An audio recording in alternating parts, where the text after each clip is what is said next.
Hello and welcome to another episode of Fundy Tidings. I'm your host Jay Remer, and back with me today is my good friend Alison Smith, who is a parenting coach from St. John. Welcome back to the show, Alison. Thank you so much for having me.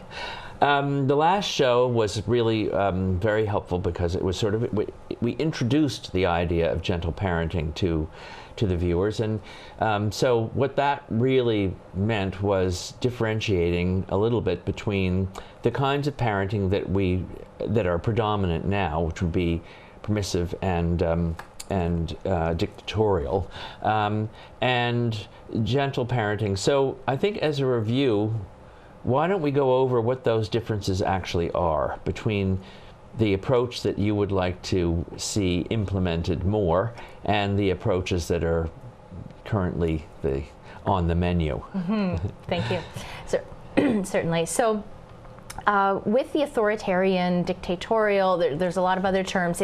It's really the parent insisting on things being a certain way. And they're coming from a place of love, of course. They're coming from best intentions. But what it's doing is it's setting up that power struggle between the parent and the child. And as you know, the age of 2, the age of about 12 through 19, those power struggles can be big, and they can be very strong and can leave everyone really feeling upset and the family not getting the results that they're really after, and it leaves no one feeling really heard and respected. So the other end of the spectrum then would be permissive parenting, where we let the child make their decisions, make all of their choices, guide themselves, and I'm all for letting children feel more power in their lives. But what happens when they're really little is that their brains are not developed in the way that the adult brain is. It's different physiologically, and so they're not able to make those decisions the way that an adult would.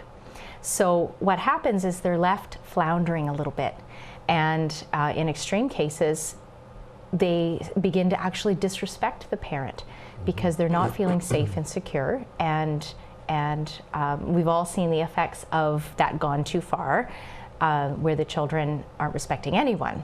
And so most parents today recognize that neither of those is ideal. So they're left looking for something in the middle, some kind of a compromise. And with gentle parenting, it's off of that spectrum completely. And it's all about collaboration and teamwork. Mm-hmm. It recognizes the parent as having skills, knowledge, the adult brain, experiences that they can lend to the relationship, but it also recognizes the child as having their own thoughts and feelings and desires that are separate from the parent. They're not an extension of the parent. They're born being their own individuals. We've all seen newborns that have very distinct personalities from others. Each sibling is different. Cousins, friends, all the babies are slightly different visibly when they're born, and so that just becomes more and more evident as the child ages. So with gentle parenting, we are meeting the child where they are, who they are, how they're feeling, their thoughts and opinions and everything else. But as a parent, we are working to develop our influence so that we can guide them in the direction. So all parents want their children to be resilient, empowered, able to make decisions, navigate today's world, that we want them to share our values. And that's not something that we can impose fully. Mm-hmm. The older they get, the harder that is. So if we can foster our influence and be a guide that they turn to, that they want to turn to, that they respect, mm-hmm. then automatically they will respect us back, and we'll have a team environment as opposed to the power struggle. Mm-hmm. So the question that comes up in my mind is that there's a lot of focus on the kid and the child and how you communicate with the child. I'm wondering from the parent's point of view, for their own selves and the role that they perceive that they have, because it would be nice if all parents wanted the best for their children, and they wanted their children to succeed and be fulfilled and all this kind of thing. It isn't the reality, and I think that there is some confusion in the parents because they're unaware of, like, it's an overwhelming thing. So what I'm wondering is, how has your experience in dealing with parents who come to you been from their perspective? In other words, what are the challenges that they have, that are their greatest ones? Because they're likely to be the people who are going to be watching the show as opposed to the 2-year-olds. So I'm just wondering what the challenges are at the moment, because it's such a new thing. They're really feeling tired and overwhelmed. Often if there's 2 parents in the home, they're both working, they're really feeling stretched. The children have all kinds of experiences and clubs and teams and activities, and the family's just running from one thing to the other. There's not a lot of downtime where they feel that they can devote to sitting down and reflecting on these things, but it's critical. And for me, that's almost a litmus test. If we don't have time to think, one, why is that? Why have we created something where we don't have the time to think? Is it that we don't value it? Is it that we're keeping busy because we don't want to stop and think about something that's uncomfortable or painful? Or have we been fed this message that children have to have every possible opportunity or they'll miss out on something, and there's this fear that is placed on parents to make sure that they offer everything to their children. There's so much to be said for just having that downtime to just be and play and explore and get bored. There's a lot of power in boredom. That could be a whole other show too. Talking about independent play. So I'm just wondering, do you find yourself having to coach the parents? About how they communicate with one another as much as how they communicate with their children? It's definitely part of what I do. That's one option, is the one-on-one coaching. As parents, everyone has things that they're dealing with, or things they don't want to deal with, or obstacles to the life that they want to have. With parenting, because we're so busy and because we're triggered by things that are going on, it's almost like we're parenting ourselves at the same time that we're parenting our kids. We're trying to do our own work and heal ourselves and figure out, well, why am I still yelling if I know that I don't want to? So there is a lot of work there that the parents can be doing as well, so that they feel better coming into the relationship. So that is something that I do as well, as one-on-one. So if you were a parent and you weren't, you didn't have access to you, because this hopefully this will be something that will become an epidemic in North America, at least, if not the planet.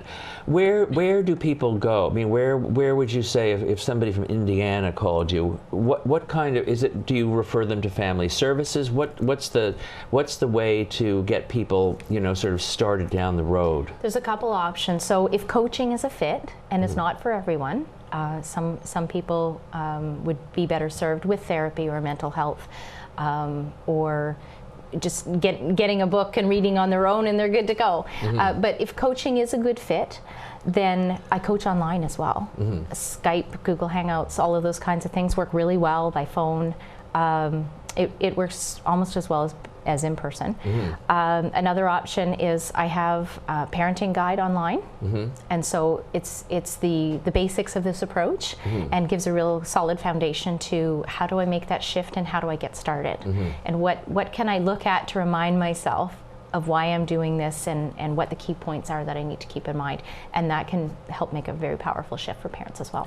I think it's great to have online material, because it allows people to make the initiative in their own time. Like, there's nobody looking over their shoulder, and if they wake up at 2 in the morning, they can do it, or whatever. Or their baby wakes them up again at 2 in the morning. Or their baby wakes them up. Speaking of babies waking you up, I would imagine that there may be different approaches to dealing with, say, infants, or sort of pre-people versus, say, adolescents. Do you find that there is a difference in how parents communicate with their kids, or there should be a difference? Yes and no. So the approach itself, the unconditional respect for the other person in any relationship is the same. But the language that we will use, obviously for a 2-year-old, will look different from when we're talking to a 12-year-old or a 20-year-old even, and offering them guidance. But the idea is the same, that we meet them where they're at, we empathize with where they're coming from, what they're dealing with, what their thoughts are. And if we can make that connection first, then they're more open and receptive to our guidance and our suggestions and helping them problem solve for themselves, getting from point A to point B, because ultimately that's what we want them to be able to do. So with my approach, you're teaching your children to then think for themselves. My job is to make myself redundant for helping parents, and a parent's job is to make themselves redundant that eventually they won't be needed in the same way either. So it's teaching the kids the actual life skills and the empowerment that they need so that they can then make their own good decisions. So when you go about sort of coaching parents, I'm going to guess because this is kind of a new philosophy that the parents won't have been brought up with themselves. You're going to meet with resistance from time to time from the parents. Do you find that happening, that they challenge you on things? Yes, but the yes buts, you know. It's almost more of an internal resistance with themselves, as opposed to a confrontation between us. It's, okay, I see the good in this, but what about when? Or what if this? And they're trying to figure it all out for themselves and the details of it. And often what they want to do can be in opposition from what deep down their automatic response is, and that response is from what they learned and what they saw growing up. So if we feel that a child is manipulative because we were treated as if we were being manipulating our parents to get our way. So if that idea has developed in our mind, less unconsciously, we're not really aware of it, then how we approach a child saying no is going to be completely different from someone just stepping back and saying, oh, that's their point of view. Okay, let's work with that. So because we're triggered and because of our own stuff comes up for us while we're parenting, it takes some practice to be able to step back, take a deep breath and say, okay, where is my child coming from? What are they really trying to say? And how can I help them learn what they need to know so that we can move past this and both get what we need? Yeah, that's interesting. So, do you find that when parents are teaching their kids to do things, they're obviously, it isn't necessarily going to be a 100% success right out of the gate. We're human. We're human, yeah. Nothing is ever 100%. So it's just so how do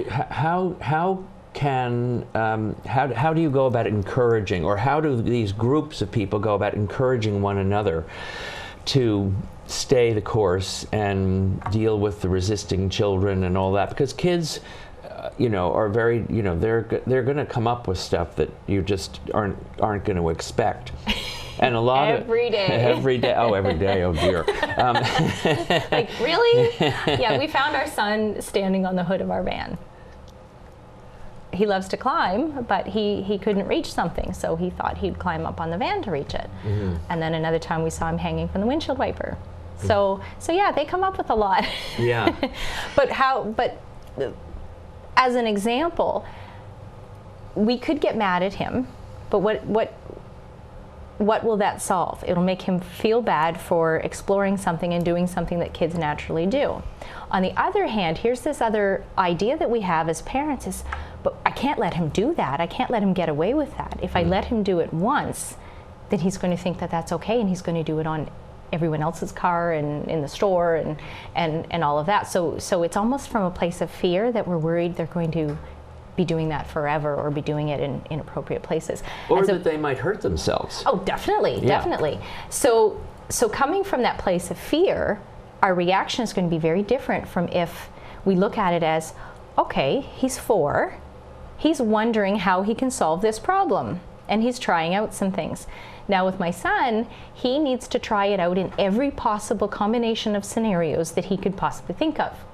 So if I'm not allowed to climb on the car, what if I hang from the windshield wiper? What if I use a stool? What if I do this? What if I'm wearing a hat? Like he's trying to think of, he's testing, and not in terms of testing in terms of pushing, but he's testing all possible variables. It's a scientific mind. It's what we want kids to be able to do. Well, let me rephrase that. We want adults to do that, but when it's a child, it can be a problem for us, like you mentioned, for safety or just public courtesy or whatever.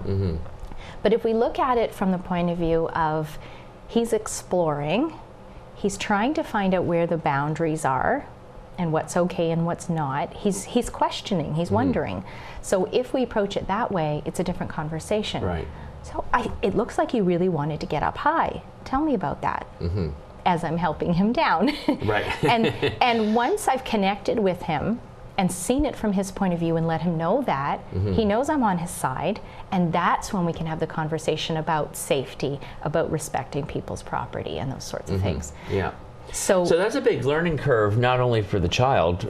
It's a huge shift. But it's a huge shift for the parents. Yeah. So what do you do with a kid who you find him on top of your van, but he has a set of keys in his hand and he's drawing with the keys in the side of your car? Because obviously, I mean, then you're dealing with a different situation, because he's got another agenda. So how do you manage a situation like? I mean, I'm not going to go through a million situations, but that's just an example of a kid on a car. Right. So the first question would be, why might he be doing this? So is he intentionally trying to damage something? If so, I'm going to deal with it differently. If he's just exploring artwork, what does this do with this material? How does it work with that material? That's completely different. Now, obviously, we don't want them scratching our vehicles, so there's definitely a conversation to be had there. But another question I could ask myself is, why were my keys in his reach?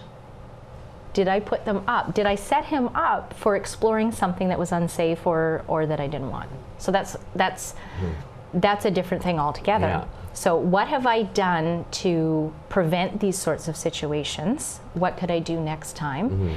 And then have that same conversation with him. So what did you do? Let's explore that a little bit.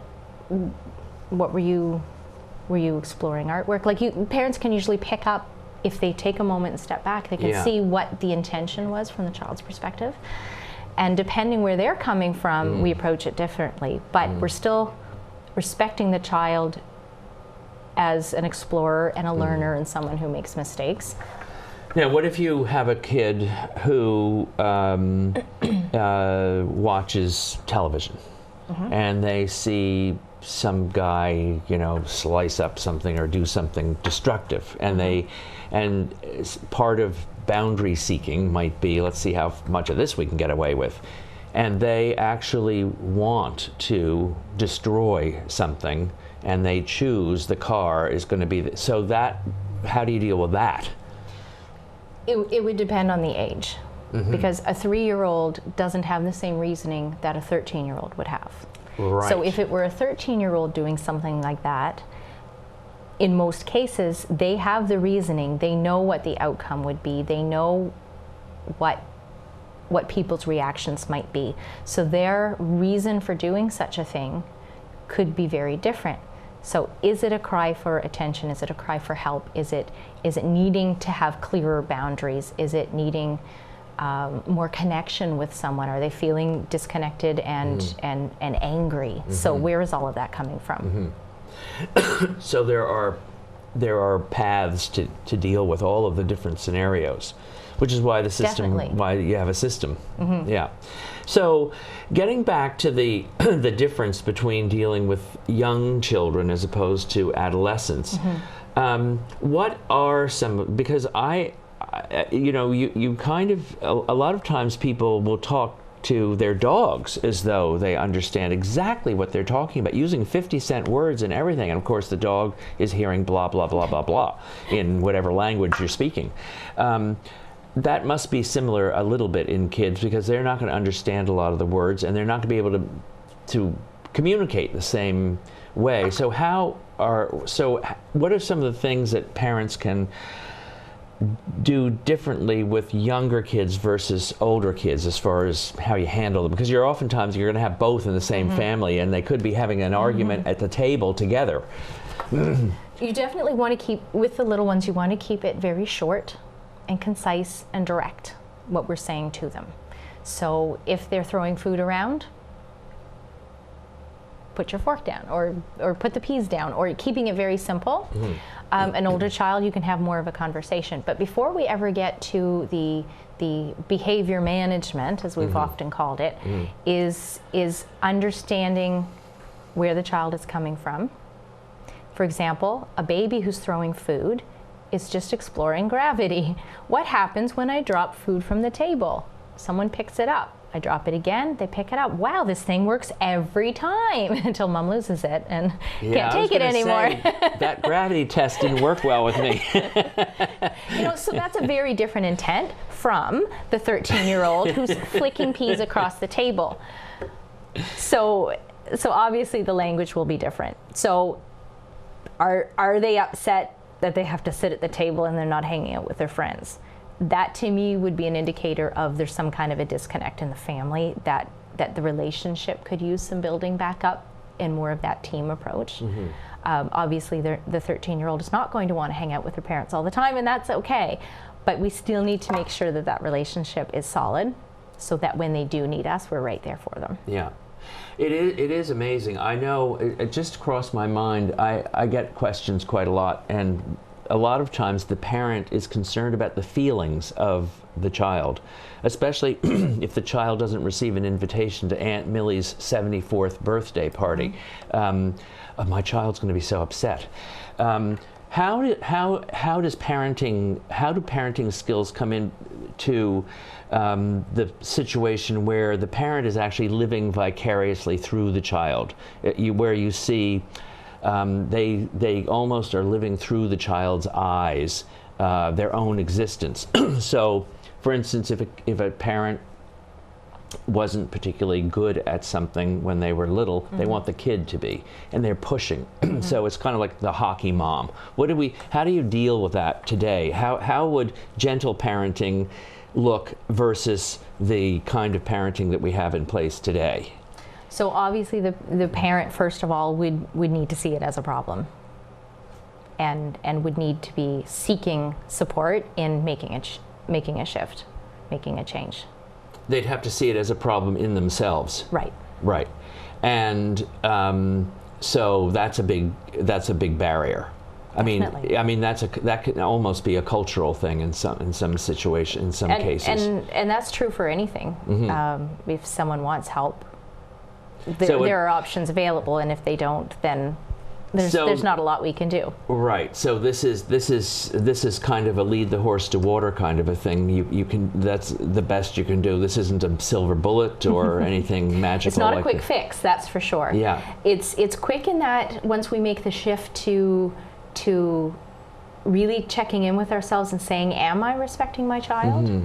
That can be just one aha moment. Oh, wow, I hadn't realized the effect of this. But in terms of a quick fix, it's not, because it means that we need to be looking at ourselves and what we're doing and the impact that we have as the adult and the grown-up, and how we show up affects our family. And that can be really tough and really scary, especially if it's not something that we have felt safe doing throughout our lives. It can take a real leap of faith.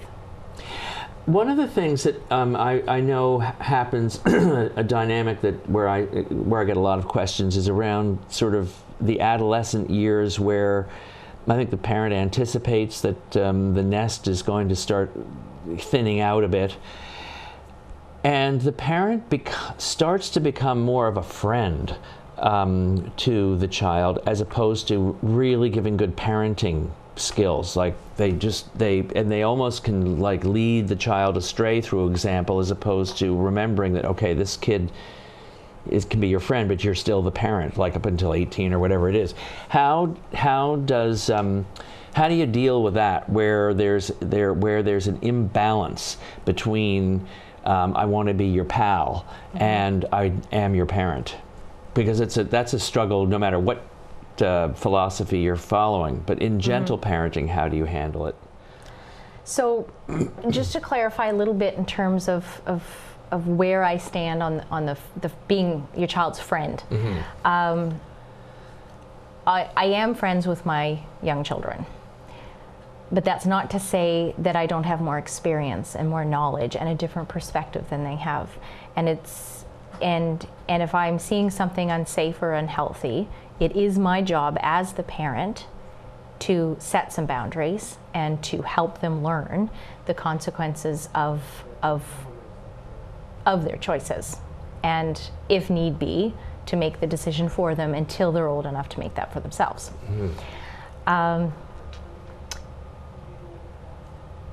So as a gentle parent, my primary role is to be their guide. And sometimes that can mean being very honest about something. This is a dangerous thing, or this is unhealthy. I see it looks like you're making a decision that I don't agree with. Here are the options. And again, it depends on their age. A 2-year-old, you're not going to let them choose if they're going to walk across the street by themselves or not. Right. A 17-year-old, they're going to be making a lot more decisions on their own. But if we can lay that foundation early on, then we're already on the same team, and it's completely different. Now, it's never too late to start, but it is a much harder battle if we wait until the problem starts in the teenage years. Yeah. Well, of course, it being a new kind of a thing, some of the kids have missed the boat. So the fact that it's not too late is a good thing to hear. And I think that that's true. I mean, it can be done with the CEOs. It's not too late for them to learn either. They don't have to be bullies for the rest of their lives. Exactly. And in fact, the work that I have been doing, I actually have a much stronger relationship with my own parents now. And I'm not a teenager anymore. Right.